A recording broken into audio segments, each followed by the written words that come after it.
Hey everybody, welcome to Outpost Gray. It is a YouTube channel in partnership with Grant Thornton. I'm so excited. I always forget where to actually point because it's backwards over here. But Grant Thornton Public Sector and Outpost Gray is in partnership together. Just so you guys know, all of the content on the show, it is of my own personal thoughts and opinions. It is not any personal thoughts of opinions of Grant Thornton.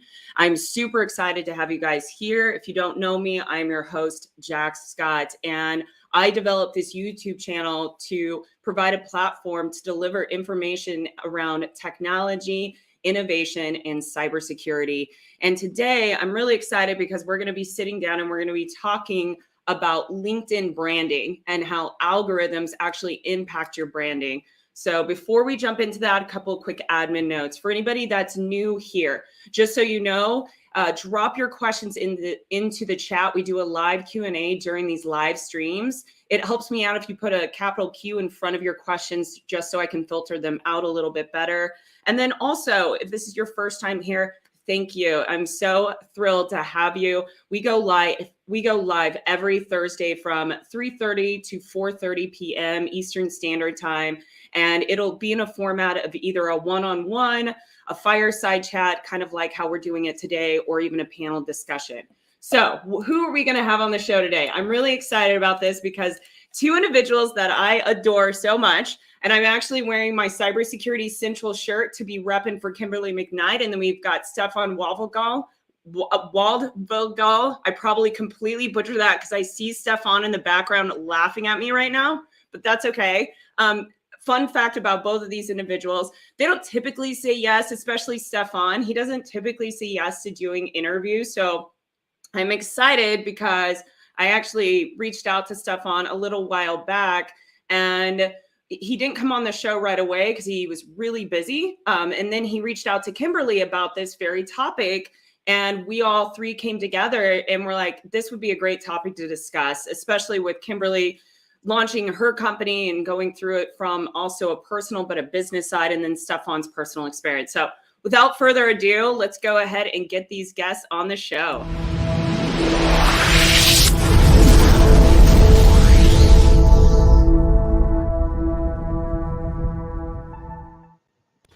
I should have practiced, Stefan, your last name before we went live. I realized after, like, oh man, everybody's laughing at me. I'm like, okay, so how do you say your last name? Like first, I'm thinking about changing my last name because nobody in the US can pronounce it. So just people say Stefan and I'm fine with it. I think nobody is using it. In German, it's called the Waldvogel, but it sounds difficult because like in America, you change the letters in front. The pronunciation is completely the opposite, but it's okay. Nobody uses my last name anyway. I didn't get remotely close. And I remembered now that, and Kimberly, you're German too. The W is a V. So instead of what is V. Yes. So yes. And my maiden had, it was Hintz, but it has Z at the end. And a lot of people here in America would say Heinz, which is, like the cuts of H-E-I-N, and would use the Z, and it's really more of an S sound. So yeah, but mine was fairly easy compared to a lot of German names. So yeah, absolutely. You guys are great sports. Thank you, Stefan. So before we jump into the discussion today, I want to take a few minutes to let each of you do an intro of yourselves. Stefan, I'm going to kick it off with you. Just spend a couple minutes and talk about who you are, how you got into this space, and why branding is so important to you. Okay, I'm actually from Germany, like what you said. And about 2 or 3 years ago, I moved to the US and I realized, okay, I'm not prepared for this market. I have 0 certs. Everything is different. So, but I want to have a good job. So, and then what should I do first? I started a little bit with taking certs, all of this stuff, but I realized, okay, with certs alone, there's no bite in this market. I studied job description. They are insane, but I wanted a good job. So I realized, okay, I have to talk to people. I'm a shy person, essentially. I come from the mountains surrounded by cows and countryside and something. It was a big, big jump, but it was the only way to do it. And I realized, okay, what channel should I pick? And then I realized, okay, I had 20 followers on LinkedIn. Okay, I can go a little bit further. So, and then I joined VetSec, that's a community for veterans. And that's how it started a little bit. I got like maybe 100 connections. And then then like veterans are always together and there are a lot of cybersecurity. From there, I jumped to more people. And over 2 years, I got maybe to 12,000 connections. I write posts and I wanted a job and it worked at the end. Yeah, that's me. So Stefan, when did you first connect with VetSec? What year was that? How long ago? I think about two and a half years ago, maybe. Wow. And you've grown that much. That's impressive. And we're going to dig into kind of your tips and tricks on how you did that. So that's awesome. Kimberly, you're up next. Share a little bit about yourself and why you wanted to even go into co-founding Cybersecurity Central. Sure. And of course, just want to add on to Stefan's there. He was actually, which is why I'm so excited. This is probably, I'm sure, going to be my favorite live stream ever, no matter even in the future and everything, because just to be here with both of you is just unbelievable. 2 years ago, I was just reaching out to people and just starting to get to know people in this arena, in cybersecurity in the industry, and trying to find my placing like Stefan was, as well. And I was transitioning out of hospitality and the corporate side of hospitality at that time. And so I was already working from home. It wasn't like I had to worry about, making that adjustment or anything. But I had been with that company for years, really almost a decade or so. So once I did that, I had a younger brother that was in cybersecurity already. I have three younger brothers, but one is a senior security engineer. And he's worked at probably maybe 5 or 6 different companies already over maybe the past 7 or 8 years. So he's had a lot of people coming after him and, headhunters all the time. And but I always found it really enjoying. I've always been into tech, never worked a specific technical type role or security type role, but it's always something that I was into personally. I like to protect people and help people out and try to figure out different problems. So it was kind of natural for me. And after the pandemic hit and I was laid off, we had that industry layoff. I decided, this might be the time that I could actually invest. I didn't think it would actually happen. I thought maybe I just daydream about it and talk to my brother about it a little bit and maybe, dabble a little bit in retirement life or something. But it really all just worked together. So that's how I started going online. I was already online with LinkedIn. I did have a brand, but it was all built around my Fortune 50 that I worked for because I was in recruitment at the time. So it was not my page really. It was just used to try to scout people out. I wasn't even a recruiter that was used to be like visibility. It was more of I was trying to look people up. They wouldn't really know who I was or see me. So it was a little bit more strategic in that manner. But Stefan was one of the very first people that I found. Didn't know about influencers I was hearing about Instagram influencers and people selling products and things like that on that end, but really hadn't thought about it in a space of when you were transitioning or just in general, coming into an industry and having those leaders and those influencers that are, whether they know it or not, influencing people by what they're doing, what they're posting, what they're saying. And I was really drawn to Stefan. Not only from the German side, of course, which was a natural, connection there, but I really felt that what he was doing was innovative. It was different. He was being very original and very genuine with his process and the way he went through things. So I reached out to him, fairly often. I was following him a lot, and I watched him really grow and build his network out of what he was doing. He has a great website, which I'm sure we'll talk about too, that he developed, and that was something that I followed as well. And he would share posts about different processes and different things that he was going through in his cycle, of navigating the cybersecurity market and really honing in on what he wanted to do. So really a big part of where I am today, honestly, is due to Stefan and Jax as well, too. So she's one that came along a little bit later, but somebody I really targeted too, that I said, this is really somebody that's amazing. They're doing things that, again, are innovative and different. And, she's different. And just, I heard a lot of different podcasts and things like that. I would find people in that kind of way. So that's really how I got started in this. And those types of people inspired me really with Cybersecurity Central I was really good at finding resources I found. I would find all of things from A to Z in cybersecurity, all types of different things. I'd share them out. People would ask for my recommendation a lot, ask for resources, and people started saying, I noticed you with your brand, and I wasn't realizing that's what I was doing at the time. I wasn't really so much trying to build my brand as much as I was trying to make connections with people and learn more about cybersecurity. So yeah. And so you got naturally, which that segues great into what I wanted to talk about before we dive into the algorithm side, is like intention behind branding and understanding it. And Kimberly, you were saying, you started doing it without actually having your intent of, I'm going to grow this brand being either yourself or your company. And right. When was the turning point for you where you started getting more intentional about, okay, this is a thing, like branding is a thing. I'm going to really hyper focus on LinkedIn, and I'm going to start being intentional with the content that I start delivering. For sure. Again, through research, it's all that I did. I felt a little lost. Like I felt almost embarrassed. And I wanted to mention that to people too, because I couldn't really come up with an answer for people when they were saying, well, what are you going to do? What do you want to do? What do you want to be? What is it? What is it in cybersecurity specifically? Down to the details. And I wasn't ready for that yet. Like I really had to explore. I'm that type of person. And again, I'm second phase career, of life, not in the beginning. So really kind of knowing a little bit more about what I'm looking for and what I want. I think Stefan was a little bit like that too, as far as just really knowing that there was something particular that he was looking for.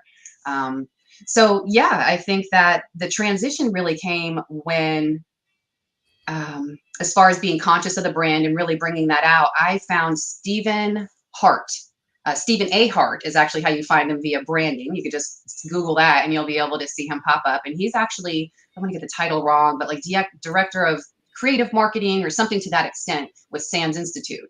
And because I was researching cybersecurity, and SANS, of course, is one of the biggest things you find originally in cybersecurity. So I was trying to find what are the free things I could find out about? Where are like the white papers? Where are the trainings that they put out maybe that are just like preview trainings, or people that put together talks after maybe having the classes, just anything I could find, and people affiliated with that too. So I wound up finding him, and then I saw on his page that he had branding. It's called Brand in Demand, and it's this program that he had. And people were already starting to tell me, you know, you're really good at branding, you know, can you give me some tips and tricks and all this? And I'm thinking in my head, well, maybe, you know, this is something that could really take off, or something that I could help people with. So yeah, I found he was really the one, though, I think, that got me to think about it. I saw his profile and I was expecting to see more of, like, you know, the teachers that I was finding and things for SANS. And Yeah. I saw he had this whole kind of side hustle, you know, going on his branding. And I was like, this really makes a lot of sense. Yeah. And I didn't have really any money at the time. It wasn't working or anything, but he had a payment, you know, program for it. And I was like, you know what? I felt so strongly about it when I saw his video that, I mean, I was instantly sold. So set that up. I did that for, you know, a little bit. And that got me going on it to really making branding like a #1 priority. And then of course, Cybersecurity Central came along, and that's really been the biggest thing that Michelle and I have been working on, is the brand side. Because I feel like once you get that presence there, then you're able to really relate and target with your audience a little bit more. So kind of key. So yeah, you went from being unintentional, then going through a program that helped you become more intentional and really start framing what you were going to be putting out in the content. And for you, Stefan, you were saying that when you first started, you had 20 contacts and you were able to grow that through the VetSec community. When was your turning point for you? Because we've talked about this during the pre-show. You have a substantial amount of followers, but there's a difference between just having a group of followers just to have followers, but actual people that's your family, that's a community that engage with you, that you have influence over. So when was your turning point where you started getting intentional about your brand and really creating really good content to drive really good followers?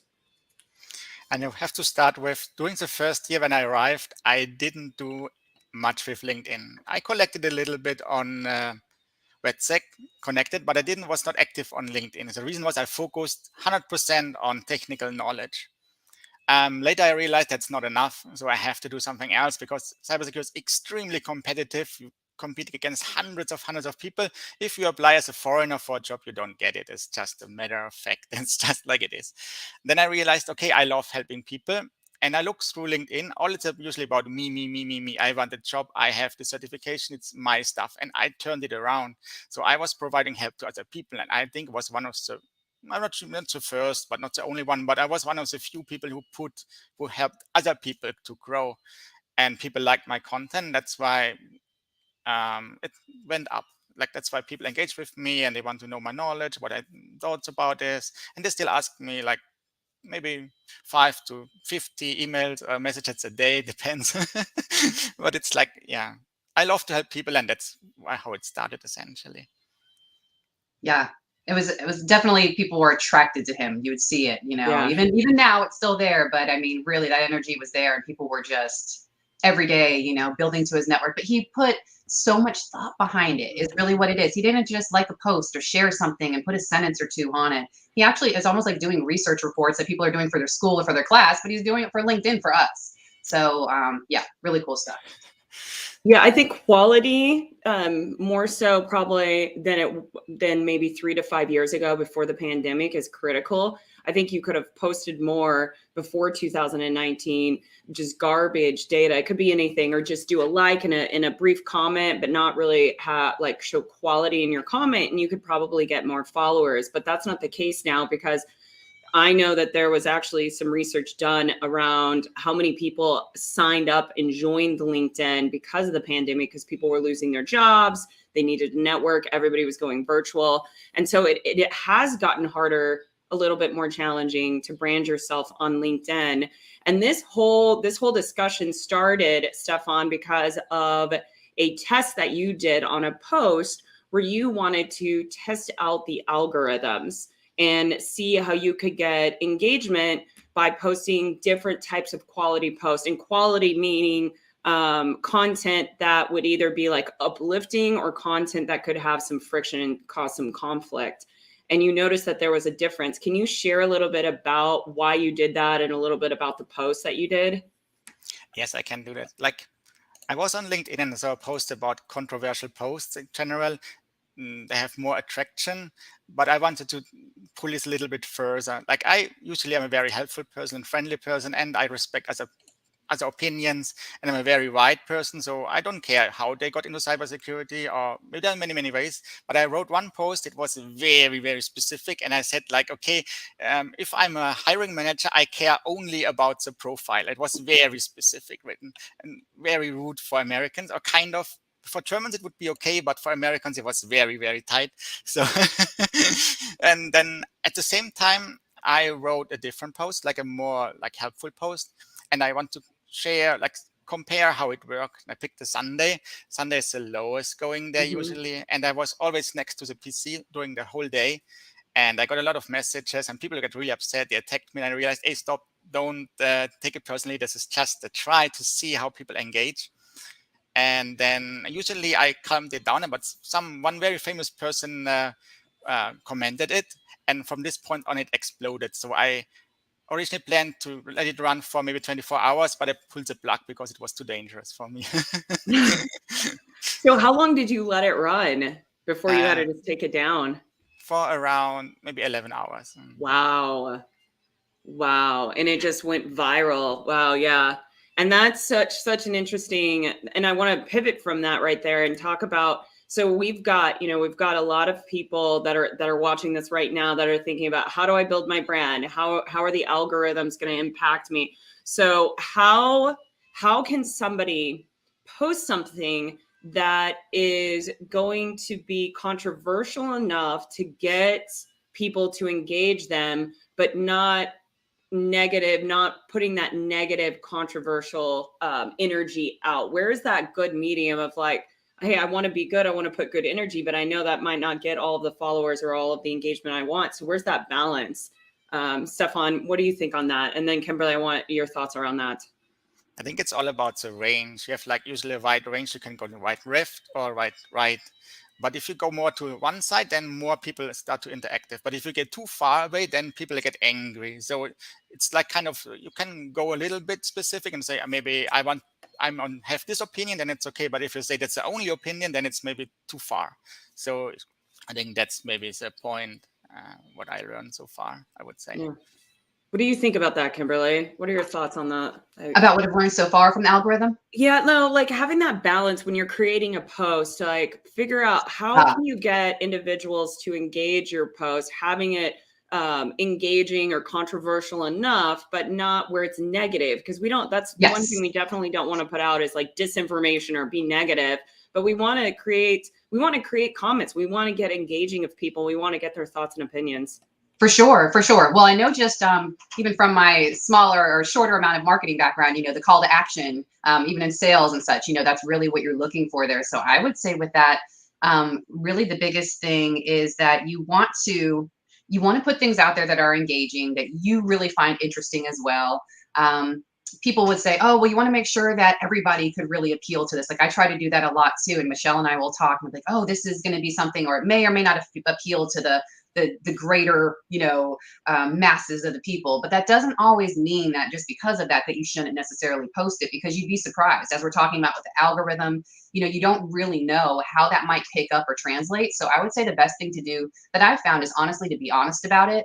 If I'm excited about something and I'm taking the time to kind of show that in my post as well, that, why this was exciting for me, why it was really engaging, maybe pull up a couple of key takeaways, and then have like a call to action. It doesn't always work, but what do you think about this? Can you tell me? It's asking them to participate, in the comments with you and maybe provide some extra details. I noticed a lot of people are doing this lately with just getting people to talk to each other, finding resources for things. Maybe they set it up as something for Security Plus or something that they're studying for, and they want to see what the resources are, so they tag people in them and things like that. So I think there are different strategies that you can do with that, but again, finding the balance, just be true to yourself. I think when you're trying too much to set things up, then that's where you might find yourself kind of losing in that. And you might lose yourself in the process too. Because I tried to be really targeted and really spot on, like I was running this like an operation, and you have to be realize as well, it is your personal brand too. So you keep that in mind. Just because people don't necessarily run to it and like it and have 300 likes doesn't mean that that's not an impactful post. Sometimes people don't necessarily like things, or they know that's visible, right? You can see, oh, look, Jack's liked this. Oh, look, Erica, she celebrated this comment, and, they know what they're doing with all of that. So people take that into mind, so just doesn't mean that you're not impacting people too. So I'd say stay true to yourself, but anyway. Yeah. And all the content you put out there, it's one time I was teaching a group of kids and I was asked, like, can you explain to a group of middle school kids what it means when they put content out and it can't be deleted? Because they, trying to get them to understand when we put content out, it never goes away. You can always find it. Right. And I always think of it like a tattoo. You can get a tattoo, you can remove it, and there will always be an imprint of that tattoo. You can always see it there, even if you do a cover up. So it's really important that if you put content out, that it is the best reflection of yourself, because it's going to be out there. Even if you take it down, it's still going to be out there. And if you're running for a public office later in life, they're going to find it. I promise you, they're going to find it. Yes. I think a lot of the younger generation may not be as aware of that because they're so used to being out there like that. It's just second nature. And so glad there were no like video cameras or anything recorded on your phone back in our day. Even the politicians that are there today now, like I know it's just a different world. And it's everything's digital, everything's out there, unless you're not, unless you just live out completely remote off the grid, which, that would be cool. But anyway, I digress. So let's do a pivot into talking about your tips and tricks. Stefan, you created a really good document that I think does a really good visual depiction of color coding, some tips and tricks on the difference between a good post versus a bad post. So I'm going to bring that up and just have you kind of talk through this, because I think this is fantastic. So if I can start, first is every day on LinkedIn is different. On one day it might work, on another not, because it depends all what people are doing and you don't have influence about it. Like today, I checked LinkedIn a little bit. It's a very slow day. It doesn't matter what you do, you will not get a lot of views. So it's just every day is different. But in general, there are some rules. I usually break it, but I know them because I post it out so much. But if you want to create, it helps to follow some things. Maybe we can start with one thing. The most interesting thing is about user new features. Like everyone knows about the poll spam. Like a couple of months ago, everyone was using polls, and it was like spam. I even get rid of a lot of people. They're using what's my favorite color, stuff like that. But it works. I remember when you did the posts on that too. Yeah. That's great. But you can see, which people are only going to get more views because they abuse this thing. Mm-hmm. So it's always you don't have to overuse it. Then of course, controversial topics. Also what works is hiring entry level and all of these things right now, because people are frustrated. So feelings always work relatively good. And in general, your post should get interaction in the first hours. I'm not sure if it's really 2 hours, but there's kind of an engine behind, and it checks, if people respond to it, then they will give more visibility to the post. I'm not sure how this works, but it's kind of, it makes sense that they use this kind of thing. What helps also is everything that helps other people, like building a home lab was one of my most successful posts with around 160 or 170,000 views. Sometimes emotional. I don't use these, but I saw very successful them. Then timing is also important, between 8 and 10 often, because people go to work and the first thing what they do is switching on the LinkedIn. What I found out also is pictures. But colors matters. I didn't do so much testing with it, but there are some colors that work very well. Maybe warm and welcome colors, maybe red not so much. I'm not sure. I didn't test it that much, but I know it has an impact. Maybe Kimberly knows more about this. and because she uses She's colors. so good at graphics. Very, very good. Yeah. Yes. Yeah, Kimberly, what's your thoughts on that? Because you do certain graphics and you're like, some of them are just like pam, and then I some know. are more calmer. Yeah, kind What of have all you over the place. noticed? Yeah. Yeah.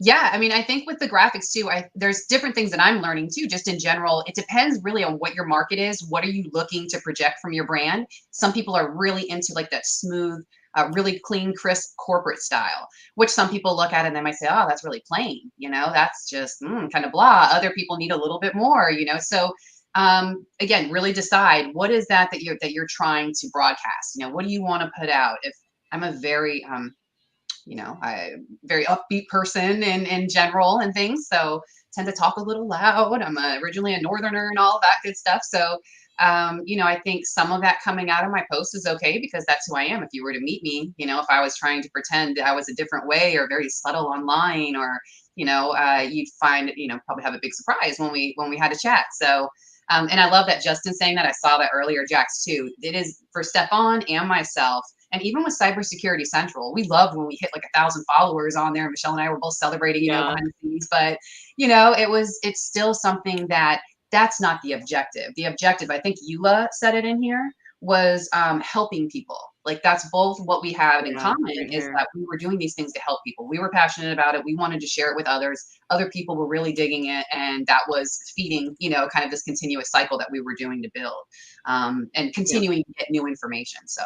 Yeah. 100%. I love that. But yeah, colors, I think that all depends. Go with what you like. You've recently changed your brand colors up a little bit. You had your partnership with Grant Thornton. We talked about that behind the scenes, like to have a little bit of pink, but not too pinky. And, so it's finding that balance for you that works and it can constantly change. That's one of the things I learned from that branding program that I was in with Steven is that your brand is not, he showed like the example of Starbucks and how it's evolved over time. It's been similar, but there's been changes and things that go along the way. Your brand will do the same thing. And it's okay to do that.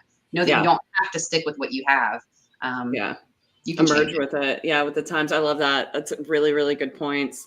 Okay, so we'll bring this back up. So we talked pictures. I've noticed with pictures too, just one more thing to add with that, because I did a post last week and I used a picture and I've been using a lot of graphics, GIFs primarily instead of MP4s. And it was an authentic post with a very just me, my natural environment photo. And so I think not just pictures, but like natural environment photos of yourself doing something, you're behind the scenes of your life. What does that look like? And I've noticed that there's more engagements because you're showing that authentic side of yourself. Completely. I will just say, Jax, I have noticed that as well. I think that when even just a few months back, that wasn't a thing, maybe not a few months, maybe 6 months, I don't know, but it really wasn't a thing on LinkedIn. That's more of the gram and, or your Facebook. Videos. Yeah. Videos were out too. I mean, videos were still, they were making their way. Everybody knew that videos were something that were very attractive to get people to stop in their feed and things like that. But pictures weren't really like the big thing. Now I'm seeing them a lot. And you'll notice that those posts are very engaging. But I think that's also people wanting to be together with other people. It's that, again, the connection. That's why we're all here. So the more you can actually see into that person and see what's going on, even just seeing their face every day and how that might change a little bit or whatever it is. I think we all kind of like seeing that too. So that's a pretty cool trend to see have changed. Stefan, underneath pictures, it says first line, click next. What does this mean? Oh, yeah. Like I see some posts, they have like in the first line something interesting. And then do you want to know more? Then you have to click the more button. This is interaction. Yes. And then LinkedIn recognizes this more, but people stay longer. And that's why this click gives you extra visibility. It's kind of a trick to do it. I don't use it personally, but I know it works. So I do it with Cybersecurity Central. So like, because we do longer posts and so we'll try to do like a little emoji, get your attention or whatever, but usually it's the first like little paragraph. And if you a lot of times it'll end. So it looks like it's blank and people will think they may or may not know there's a whole post under there because they don't put something that tells you to click down necessarily on there. So I'll do that. And we'll say something like, learn more about what we discovered below and, have a poll or something there. So. Yeah. And it's all about that teaser line. I think that's a really important thing if you're really wanting to get them engaged. And I even not found that sweet spot yet of what that one line is to really get the viewers engaged, to click on that line, to open it up or to like the post. Yeah, it's all about thinking about what do your followers, what do they want to see or hear? Yeah. Agreed. Agreed. And sometimes just throwing it out there how you feel. Like sometimes I'll just like I'm making the posts and I'm just like whether I'm saying check it out or come I'm just spitting something out, and I kind of put it out there and that's how you're feeling in the moment and yeah, let that be your call to action. So Yeah. And that's essentially it what sounds I'm doing. corny, but a lot of times I'll tell them, I'm like, this sounds so corny, but like whatever, like that's part of marketing and sales too. So And that's usually what I am doing. I know these things in the background, but I don't care about the time because I work. Yes, I know between 8 and 10 it gives most visibility, but I don't care. I have a job, so I don't need this information. And okay, if people click it later, I don't care. If it doesn't get views, I don't care. It's just I yeah, help people, and it's not a point of doing it. But for beginners, it might help. Makes a difference between becoming successful or not. Yeah. agree. Yeah. So talk about the top part. I'm really interested on editing a post. So what happens here when somebody has to go in and do an edit to their post? So I think if you edit only maybe 1 or 2 letters, it doesn't matter. But let's say you put it out for an hour and then you change something, and this gives a massive hit in visibility. I tested it on purpose, and I saw the numbers, I views, and it ramped to nearly 0 because you could change like a key value of your post, and that's why LinkedIn cuts it completely down. Wow. Very cool. I edit a lot, so good to know.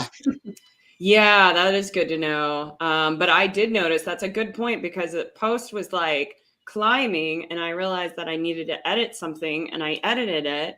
And then it just kind of like, right, like less than 24 hours later. So that makes complete sense. Wow, good to know.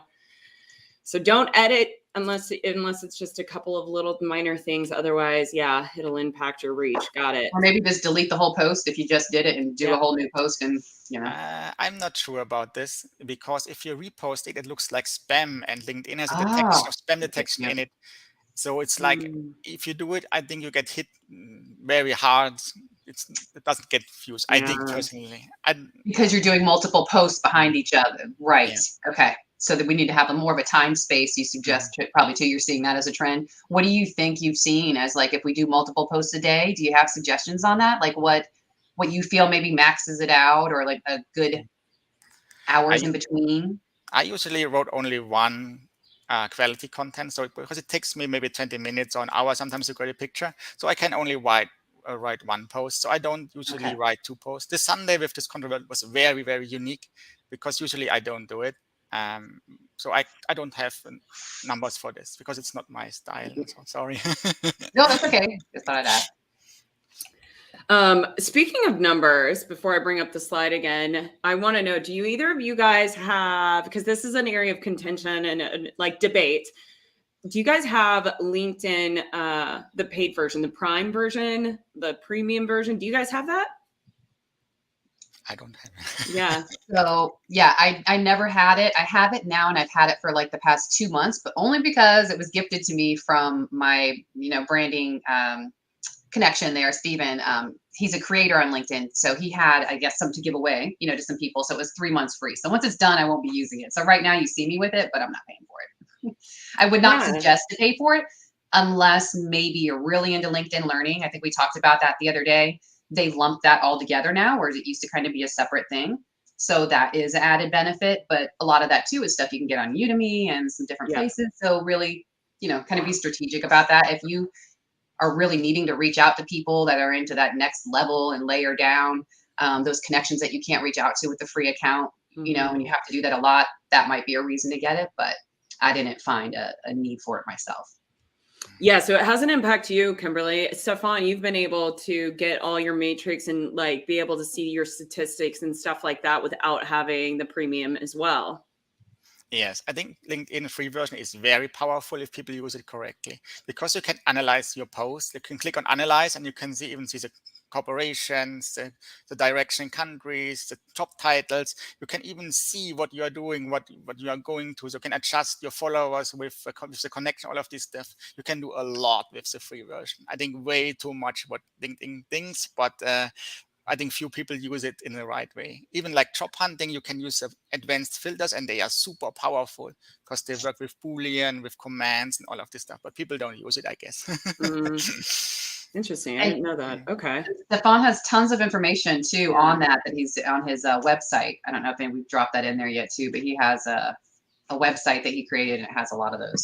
I'll drop that in there as well. We have a question. I thought this was good. Oh, we spicy. I like all the questions you're dropping in here. And Justin and the crew, I like that you guys are helping answer questions in there. So Oh, we spicy said, regarding the separation of personal and career on LinkedIn, I've seen people post more personal stories that are not tied with their career. Do you think this is a good move? I think this is such a great question because it comes up all the time. People are like, maybe I'm not in the industry and I want to be in the industry, but I'm told to share my background because it's so unique, but I really want to get seen as a subject matter in the industry. So where's that balance? What do you guys think? You want to go, Stefan? Stefan, go. I always forget if I don't pick somebody, it's just going to be like, so Stefan, go. So I personally think it's a mix. Let's say I'm not in a hiring position, but if I want to hire, two things has to match. One is the personal side. So I have to like the person as a coworker, and I pay a lot of attention to that because I like my coworkers a lot, and I know I can teach my coworkers a lot. So it doesn't really matter what the technical level is. But on the other side, I don't want to only teach. So I want to know what he knows or she knows on a technical level. So it can be a mix. I personally don't share much personal, but as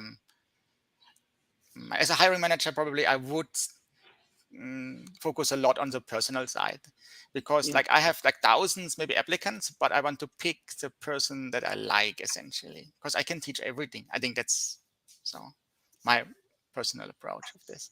Yeah. Kimberly, what do you think? The balance between, personal Yeah, I was gonna say, I think that my thoughts behind that has evolved a little bit too, have evolved over time.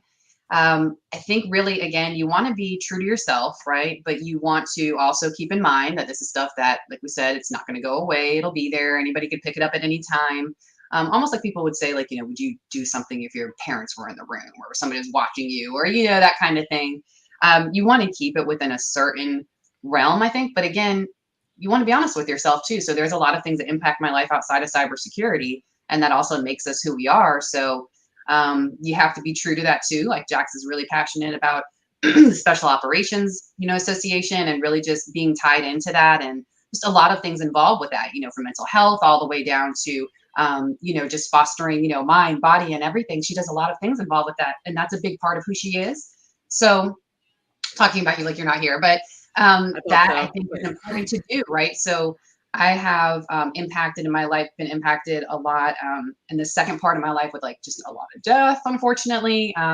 There's addiction, that runs, and there's some people that I'm really concerned about in that arena. So I'm really drawn to that.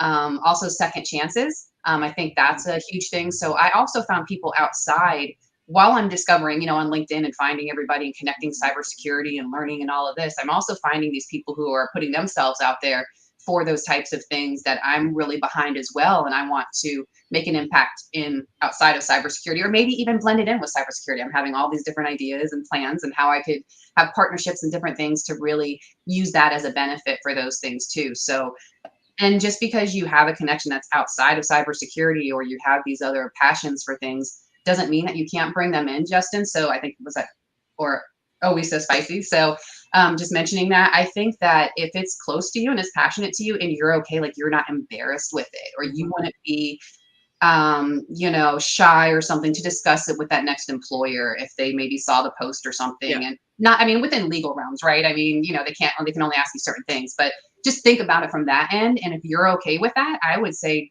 be okay with that, like being who you are. I think there's even people that I brought from the cybersecurity network from commenting and sharing some posts from this lady that I follow who went through like just a horrible life, and in her late 40s has recovered, and she is making huge impacts nationwide. I'm helping her a little bit with her brand as well. After we connected after a while and talked about different things. And so I've shared some of that on my network too. And I've noticed some of these people that are in my network are now on her network and are following her and commenting on her stuff. I had a guy that's in cybersecurity that actually did a post, and he posted like a mugshot of himself from 10 years ago, and then like his current picture with him himself happy and his wife. And I reached out. I was like, wow, this was so cool. I'm so glad you did this, you know, or it was really cool to see this. And, you know, it's really brave and strong of you to do that. And he was trying to give people inspiration to say, like, I know there's a lot of others out there who think this isn't going to be possible, but, you know, I don't have a picture that I took myself, but look, the state took one, you know, all these years ago, and this is where I am now. And he told me that I inspired him for that post. And I was like, wait a minute, what do you mean? And he said, when you shared Ginny's post about her recovery and, you know, supporting her and all of that, that inspired me to do this post. And his post literally went viral. And I mean, like in the millions within like days, hundreds and hundreds of comments and everything. So you never know when, you know, again, being true to yourself is really impactful for other people too. So it's important for you to do it to show who you are, but it's also important for others because you will help other people, because all of us have a life outside of cybersecurity. Much as passionate as I am, as much as I love it and obsessed with it, there are other things happening. So yeah. Yep. And I think it's showing the whole person, but you nailed it. You need to be comfortable with what you're putting out there, because it could be brought up later. And it's something that, you know, if you want to share something that's personal about yourself, just realize it's going to be out there. People are going to see it. And you may have people that don't like what you're saying either, even though you're being really authentic and you're putting it out there, it could rub people wrong. So there's a lot of, I say go for it, but I say also getting somewhat established in the industry does help too. And then sharing that side of you. Exactly. That's a great strategy, I think, too. If you're really, your main goal is using this to get a job and to, you know, you need it for your career, then, you know, focus in on that. That should be your primary objective. Right at this point in my life, that's not what I'm using my brand for. So, you know, you can have flexibility at different times, depending on what you're doing. Again, just being conscious, I think, of, like you said, what you're putting out. Yeah. Okay. So Jose, statement question. I wanted to bring this up because I think this is really important, because people ask, why a brand? Why do I need a brand? What does a brand do? What's the value of having a brand? And so he's talking about, he really enjoys LinkedIn for the community, but do recruiters and hiring managers really care about the brand? I'm curious to what do you think? Stefan, what do you think? At first, one important thing about LinkedIn to know is LinkedIn has only about 3% people who are hiring. So if you create your personal brand, what you do is essentially you increase visibility. And that's why you get more connections to people that actually hire. And that's the goal of the personal brand. It's not the brand itself. It's just the effect, what you made out of the brand. It's like, I think that's the main purpose of a brand, in my opinion. It's not, you use your brand to get visibility, essentially. And with visibility, you have a higher chance to get a job.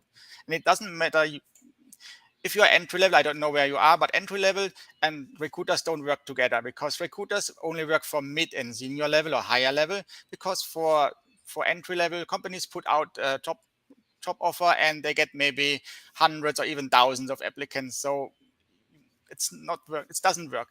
That's my opinion, I think. Yeah. What do you think, Kimberly?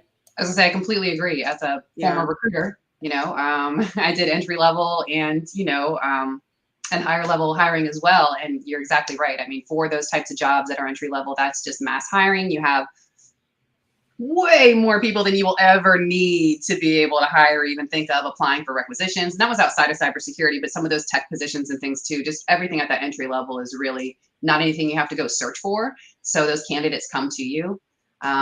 So yeah, agreed. If you're looking to really build your brand for that, you know, I think keeping that a focus. But yeah, the recruiters do look for that. You know, that is something that they're looking for, especially when you're not going necessarily for that entry level job. Or I should say, if you are even going for the entry level job, having your brand built out on LinkedIn is going to have you stand out against all of those other people that you're applying for in that entry level job, you know, those hundreds of people or whatever it might be. I'd still be a little bit more strategic and try to make connections first before you're shooting out applications. But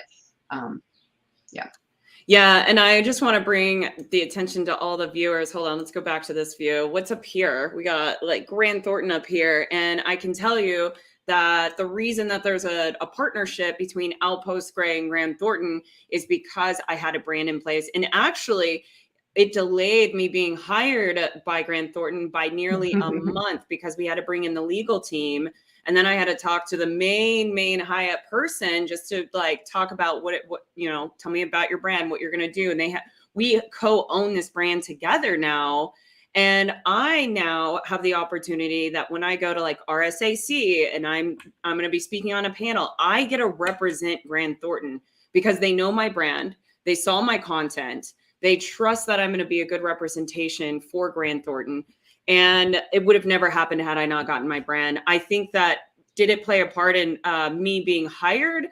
Yeah, yes and no. Your skill set is extremely important in this industry, but if you have that skill set and then you have a brand backing you to show what you're giving back to the community, I believe that depending on what you want to do with it, I want to do speaking engagements and get organizations to pay for it, and me be able to go out and share my knowledge that I made it happen because of my brand. So I think exactly. Yeah, you can do a lot with a brand. And I think that if it's set out good, well, with good content, I think hiring managers look at that and they're like, wow, they could be a great asset to our organization or help mentor other cybersecurity people in our organization.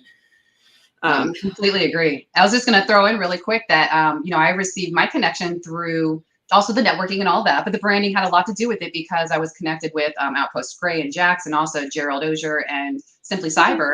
And coming up next. So basically he reached out and he knew my boss, current boss now, and he reached out and she needed some help with Discord for some upcoming cyber games. And he connected me with her.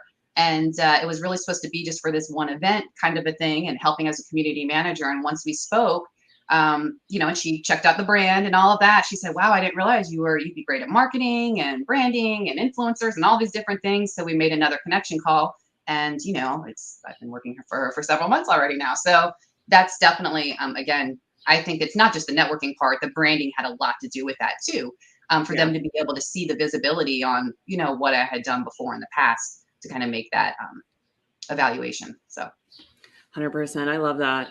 Okay, we're gonna jump into some questions before we wrap up the show. Eula dropped in a question in here. How do you balance your time between building your personal brand and focusing on your studies, work, family time? How much time should be spent on getting a decent amount of visibility? It's such a great question. Stefan, what do you think? That's actually a hard question. Like it is. I moved to the US, and it took me 2 years to get a job, and I was close to a burnout. I put like insane hours into working and learning stuff and in marketing, like in creating a brand or something like that.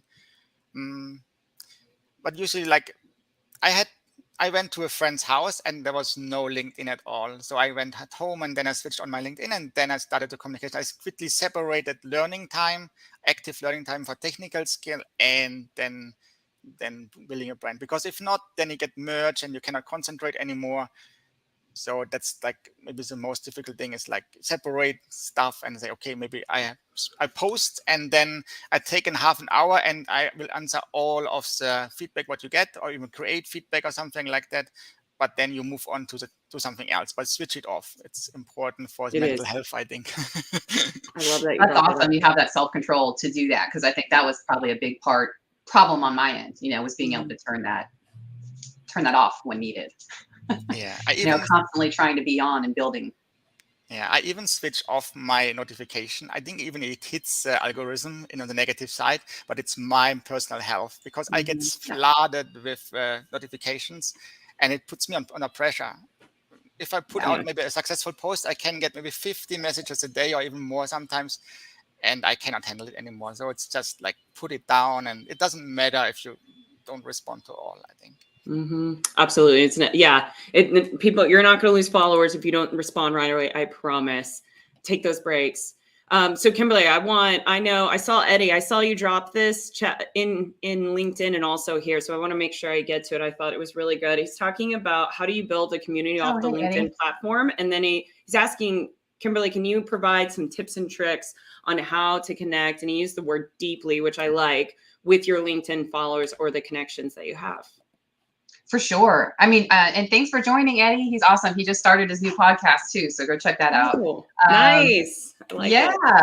He's great. So we will basically, I would say a lot of what we've been talking about just as far as building the brand itself out on LinkedIn, just get started. And a lot of people say that, just do it, just go forward. That tends to be the answer on a lot of things, but really that was it. I was just dragging my feet thinking things weren't good enough and, just trying to reach perfection, and you'll never have that happen, and you won't have any materials. You won't have anything, your portfolio, nothing will be built out, even if it's just the LinkedIn itself, the profile, if you don't do a little bit here and, and start it, then you won't really get there. So I think that's probably one of the biggest things that I would say.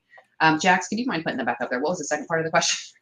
Oh yeah, building deep relationships with your followers, deep connections with your followers. Yeah. Yeah.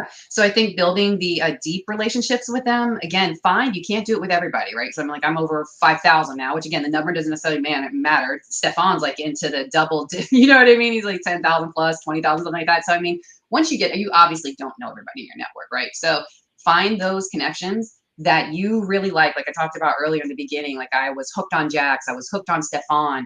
I found those people and those shows or channels that were really speaking to me, that I felt were really valuable, and that if I was getting this much value out of them, other people must really get this too. So that makes you want to support them and share them. So I would say, I wrote this down earlier too, your support matters. So I think we all think, oh, we're just so small, it doesn't matter. But now the more that I'm learning about it as a creator myself, and what it means to have somebody go on YouTube and hit the like and do a comment, and then go on your LinkedIn page, and then they went there and they liked it, and then they commented it, and then maybe they went and shared it somewhere. They're doing these multiple actions. So I try to do this with Jax and with Gerald and just the people that I support again all the time. There's a lot of others.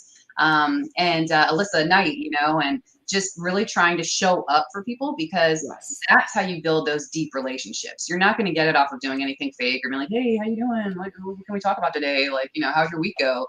You have to find something that's going to be some substance, and try to get to know them a little bit. I'd listen to podcasts and I would do my research on them. I'd use my OSINT skills that I had naturally, and show people that you care. And that's how those deep connections will be built. But you have to focus on who are those people going to be, or those channels or those relationships, those groups that you're going to try to foster, and focus on some of those first, because that you have to start somewhere. So yeah, that would be my key.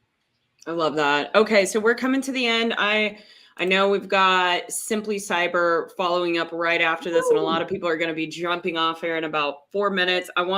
I'm going to briefly bring this question up. We'll answer it in 20 seconds or less. And then I want to do a wrap with you too and let you guys do some final thoughts. But Bob, I thought this was interesting. He said, can someone explain why branding has become so necessary and what changed in the HR hiring process? Branding used to be a marketing term. And my thought when I saw this question is the biggest thing is separating yourself from the others. And you mentioned it too.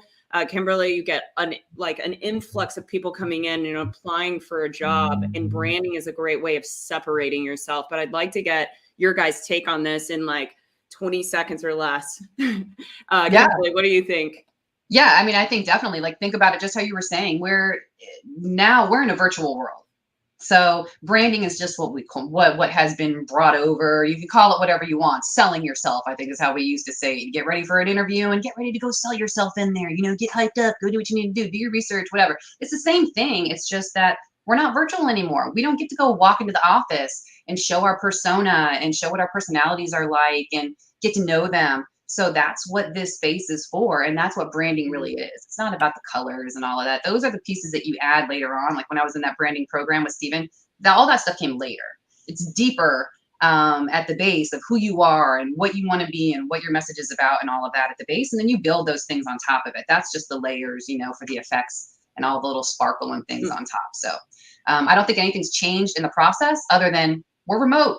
The world is virtual now. Everything's virtual. And that's the way that we have to cater to it if we want to be individuals in this world we have today. So individuals in this world. Stefan, what are your thoughts on that? Why is branding so critical nowadays? Why has it changed? I think it brings value to your own. Let's say if you have your own brand, you bring this brand to a company. If you work for a small company and you have already a brand, then you value a lot. You can give a lot of visibility to the company. When I do this right now, because I transfer my visibility to Jax and Kimberly, it's just, I do it because it's fun. Why not? That's value added. Yeah, exactly. That's it. I love it. I just wanted to add too, Jax, we talked about that too. And I think that's so awesome. That the other thing is that Stefan has his awesome brand. It's huge. It's so big. And he could just leave at any time, but he chooses to stay here and then help others. He'll tag people like me and you, and just, he's great at doing that. So I think if you can also help support other people through your brand, that's going to make your brand grow too. Exactly. Yeah. tagging. We could keep talking about this for so long. There's so many ways, but anybody that's watching right now, make sure to follow, like, do all the things with Kimberly, Stefan, reach out to them. I dropped their LinkedIn. I'm actually going to drop their LinkedIn right now as they do their individual wraps, but I'll start with you, Stefan. Just final thoughts for the viewers. Final thoughts is like, just don't give up. Like if you feel there was nothing coming, just go on, or just try again. It takes a long time, so don't rush. Just be patient. Totally agree with that. Be patient with yourself and give yourself some grace, because it was really hard on myself. I still am, and that can be your biggest obstacle of everything else. We can talk about all these other problems, but a lot of times it could really just be us. So yeah, don't give up. Stay positive. I love it. Well, you guys are awesome. We're going to have to do a remix, have you guys back on the show. But this was such a great suggest, Stefan. I'm glad you reached out to Kimberly. Kimberly, I'm glad you reached out to me. I'm glad we made this all happen and we were all in the same virtual room together. Thank you so much. This was awesome. My pleasure. You guys are the best. That was awesome. All right. I dropped their LinkedIn in the chat. Make sure you guys go and follow them. Also, for anybody that's new in here, I saw some new names. Thank you so much. I do this channel for you, for all of my repeat offenders. I saw Jess in there, Carrie in there. Some new names I haven't seen before, but I've seen in Simply Cyber is Justin. Eddie, you were new. Thank you. Bob, Eula, loving the support. I wouldn't be here if it wasn't for you guys. If you found that this episode was beneficial, please share it out with others. Make sure to like it. And then if you haven't, I suggest go ahead and subscribe. I go live every Thursday from 3:30 to 4:30 p.m. Eastern Standard Time. And I have great guests on the show like the ones that we just had today. So who are we going to have on the show next week? So glad you asked. We are doing the Female Voice of Innovation and Technology. It is a monthly series. It's a highlight series that I started specifically to highlight women that are making large impacts within technology and innovation. And next week, Melissa's going to be coming on the show. I met her through networking and by building my brand. And she has a phenomenal story. She actually got nominated for 30 Under 30 and turned it down at a younger age because of imposter syndrome. And after being nominated again for 40 Over 40, she accepted the award. She is doing some groundbreaking stuff within the gaming industry. She first started as an engineer and she has since moved into that technology space. So I'm really excited to have her on the show so she can share her story. And then from there, we're actually having Alyssa Knight back on the show very soon. She just reached out to me. So more to follow and TBD on that. That concludes this live stream. Go ahead and if you can, hop over to Simply Cyber. It's kicking off 2 minutes ago. And if you do, go ahead and hashtag Outpost Gray. And I'll see you guys over there shortly. You're the best. Thanks again.